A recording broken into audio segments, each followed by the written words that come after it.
എന്റെ ഈ രൂപം പോലും മാറണമെന്നാണ് അവർ പറയുന്നത്. അൽ വാലിദു ഔസത്തു അബുവാബിൽ ജന്ന, സ്വർഗത്തിന്റെ നടുവിലത്തെ കവാടമാണ് വാപ്പ എന്നാണ് മുത്തുനബി സല്ലല്ലാഹു അലൈഹി വസല്ലം തങ്ങൾ പഠിപ്പിച്ചത്.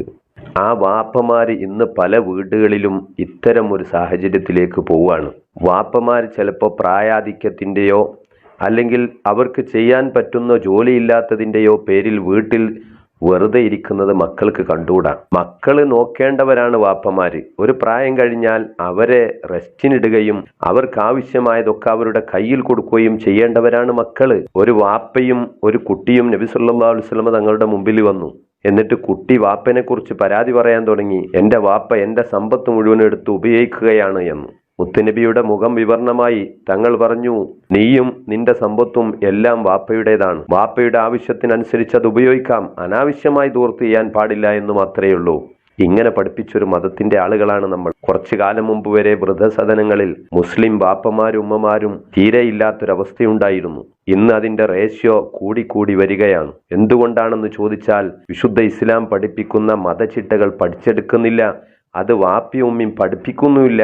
അതുകൊണ്ട് മക്കള് ഒരു പ്രായം കഴിയുമ്പോൾ വാപ്പമാരും ഉമ്മമാരും ഒപ്പം നിൽക്കുന്നത് വെറുപ്പായി കാണുകയാണ്. പെട്ടെന്ന് മരിച്ചിരുന്നെങ്കിൽ എന്ന് പോലും ആഗ്രഹിച്ചു പോകുന്ന മക്കൾ നമ്മുടെ ഇടയിൽ വളർന്നു വരികയാണ്. ഒട്ടും പ്രതീക്ഷ മക്കളിൽ കൊടുക്കാത്ത ചെറുപ്പക്കാരായ വാപ്പമാര് പോലും ഉണ്ട്. കാരണം ഒട്ടും നമ്മൾ സേഫ് അല്ല എന്ന് ചിന്തിക്കുകയാണ്. ആ ഒരു അവസ്ഥയിലേക്ക് പോരുമ്പോൾ നബി സല്ലല്ലാഹു അലൈഹി വസല്ലമ തങ്ങളുടെ തിരുചര്യകളല്ലാതെ അതിന് ഒരു റെമഡിയും ഇല്ല എന്ന് നമ്മൾ മനസ്സിലാക്കണം. അങ്ങനെ ദീനിനെ കുറിച്ചുള്ള നല്ല അറിവ് അവർക്ക് കൊടുക്കണം. വാപ്പി ഉമ്മി ആരാന്ന് പഠിപ്പിക്കുന്നത് അത് ഏത് LLB MBBSും MBAയും നെറ്റും JRFും ഡോക്ടറേറ്റും ഒന്നും കിട്ടിയാൽ അതൊന്നും കിട്ടൂല. വാപ്പി ഉമ്മി ആരാന്ന് അറിയണമെങ്കിൽ ശുദ്ധ ദീനിന്റെ കാര്യങ്ങൾ തന്നെ പഠിച്ചെടുക്കണം. എല്ലാ സർട്ടിഫിക്കറ്റുകളുമായി വീട്ടിലേക്ക് വരുമ്പോൾ മുഖം ചുളിഞ്ഞിരിക്കുന്ന വാപ്പയെ കാണുമ്പോൾ വാപ്പ ഗെറ്റ് ഔട്ട് എന്ന് പറഞ്ഞ് മകൻ ഉള്ളിലോട്ട് കയറിപ്പോവും, വാപ്പ പുറത്തു ആകുന്നൊരവസ്ഥ വരികയാണ്.